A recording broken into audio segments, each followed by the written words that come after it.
Hi, welcome back to Sweet Sycamore. We are in episode 7 of Women of the Bible. We're going through the Marys, and I'm Nicole. I just love doing these devotions with you. If you remember where we left off, we were talking about Mary's passion that she had, and probably because of the political oppression that she was currently under, that she really fought for the least of these. Now remember, we are now going to fast forward 30 years. This is a woman that has given the virgin birth to the Messiah. And 30 years has gone by where she hasn't seen this miraculous life of Jesus himself. It seems like a really long wait to wait 30 years, but when it all started to heat up, it heated up so fast. In fact, John 2, it says, verse 1, the next day there was a wedding celebration in the village of Cana in Galilee. Jesus' mother was there. Anytime we see the next day, we need to find out, why is this important to the author? What happened on the previous day?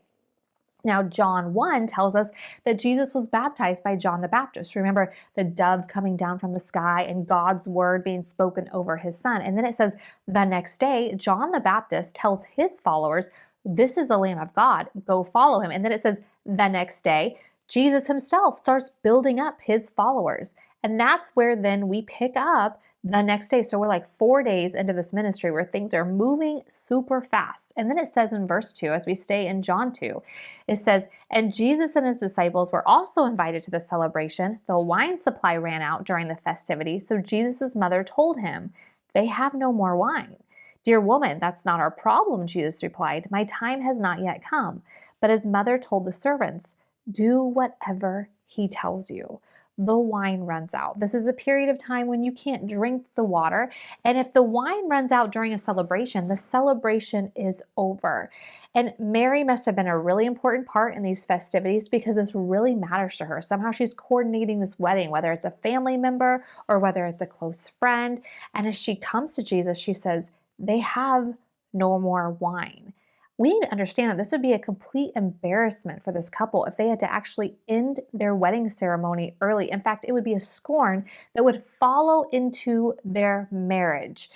And we have Mary saying this, a woman who has lived with 30 years of scorn because she gave birth as a virgin birth to the Messiah, where everybody doubted her. Remember, they would mock Jesus because of his virgin birth, and they would mock her. A woman who has lived with 30 years of scorn herself. So I want you to hear this when Mary says, they've run out of wine. She knows what could happen to them. And perhaps leading us to understand Jesus' reaction when he says, dear woman, this isn't disrespect or rudeness, but dear woman was a term of endearment as he understands the scorn that she has gone through for 30 years when he says, dear woman. But he says, it's not my problem, which was very much true, but then perhaps realizing that if it was Mary's problem, it was also Jesus's problem, he changes his tune just a bit and he says, my time has not yet come. And then we get Mary's last words recorded in the scriptures when she says, do whatever he tells you. And of course, you know the rest of the story. He takes these 6 stone water pots and he turns them into the best wine they have ever had.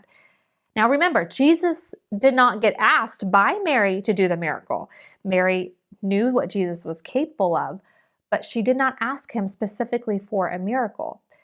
But isn't that the heart of a mother who just kind of gently nudges their child towards that untapped potential? In fact, I do that all the time with my children. I see what they are capable of, I know what they're capable of, and I present them opportunities. But Jesus was not just a normal child. Jesus was the Son of God. But Mary has spent her whole life submitting to God and God's plan. I mean, in carrying the scorn of others because of God's plan. And this moment was no different. She asked, but she also was going to submit to Jesus, to whatever Jesus was going to do in this moment. And honestly, I feel like we can probably take some beautiful lessons right here from Mary. Do we have a belief in the Son of God so much so that we are willing to say, whatever he wants to do, whatever he is thinking is what I am thinking too? I mean, Mary had absolutely no certainty of what was going to happen, but she knew the character and she knew the nature of the Son of God, and she was leaning into that. She knew that whatever he was going to do was going to be much better than whatever she could do to help in that moment. Hear this. True belief in the Son of God will allow us to be obedient to the will of God. It's not about what he can do for me. It's about who he is. Oftentimes, I feel like God tells me, take me for who I am, not what I can do for you. And Mary is sitting in this place where she is truly having to trust the nature and character of who he is and not necessarily the outcome. So why would Jesus go from not my problem, not my time, to doing the miracle? Well, I believe part of that is this compassion and love that he has for Mary and this belief that she has in him. We see this submission to him. She's not demanding, but she's requesting.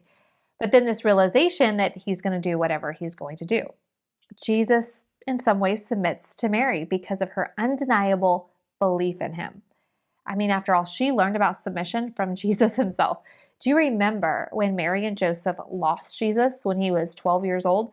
And before we cast judgment, I have lost both of my boys, and it has been traumatic experiences. And so I'm sure it was the same for them. But when Jesus was 12 years old, at the end of your 12th year, you had the ceremony where you became a man. And the caravans, when they were leaving Jerusalem, they would be separated from adult men to women and children. And so it seems very easy to unthink that Joseph could have thought, well, he's still a child. He's with Mary. And Mary going, you know what, he's almost an adult. I'm sure he's with Joseph. And 3 days goes by and they can't find Jesus. And when they finally find him, we pick up in Luke 2, verse 46. It says, 3 days later, they finally find and discover him in the temple, sitting among the religious teachers, listening to them and asking questions. All who heard him were amazed at his understanding and his answers. His parents didn't know what to think. Son, his mother said to him, why have you done this to us? Your father and I have been frantic, searching for you everywhere. And I get this reaction. I had similar reactions when I lost both of my boys, going, you need to learn this lesson. Hold my hand. Stop running away from me. But Jesus was perfect. Jesus didn't have a lesson he needed to learn from Mary and Joseph, but he did have lessons he needed to learn from God the Father. And the only place that he could learn from God was in God's presence in the temple. Maybe not the only place, but it was a key place. And so if we pick up in verse 49, Jesus says, but why did you need to search? He asked. Didn't you know that I must be in my Father's house? But they didn't understand what he meant. And then he returned to Nazareth with them and was obedient to them. And his mother stored all these things in her heart. What did she store? Well, not the fact that she lost him. I mean, I'm sure that was a traumatic experience for her, something she probably wanted to forget. But she did store, remember that we talked about in our last devotion, she stored the words of God. And what is he saying to her in this moment?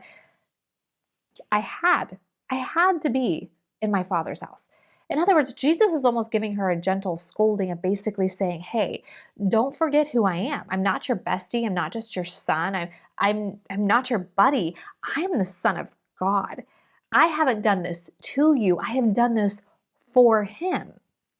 Jesus is reminding her that he may be her child, but he is the Son of God. He is reminding her of who he is. Do we sometimes forget who Jesus is? Do we treat him like a bestie that we can no-show on and no big deal? Do we treat him like a buddy that we can kind of hurt a little bit and ask for forgiveness in the morning? Don't forget who Jesus is. And Mary was reminded of this by Jesus himself, and she treasured this within her heart. Then the moment came, for the sake of someone else's reputation, that she gently reminds him of who he is when she looks at those servants and says, do whatever he tells you to do.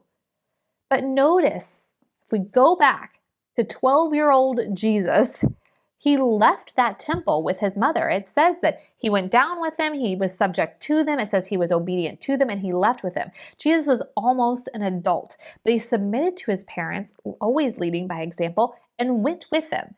Mary knew that he could have stayed in the temple. In fact, we see in the scriptures, even in the Old Testament, that younger people than Jesus were raised in the temple. But instead, he submitted to her on the cusp of adulthood, and he went with them. And now we have 30-year-old Jesus, and she looks and says, do whatever he says. She is submitting to him in the same way. As we go through this life of Mary, I want to ask some questions. And first is, how do we treat Jesus? Do we treat Jesus like a drive-through, like a bestie, like a buddy, or do we treat him like the Son of God that he is? The second question, Are we willing to truly submit to him and have that kind of last lines of Mary and basically say, whatever he does is okay with me? It's enough for me. We're going to be back next week as we actually put a recap on Mary Magdalene, Mary of Bethany, and Mary, the mother of Jesus. Don't miss next week's episode. Until then, have a great week and pursue these women to see the beautiful characteristics of their life and how you can apply it even to your own.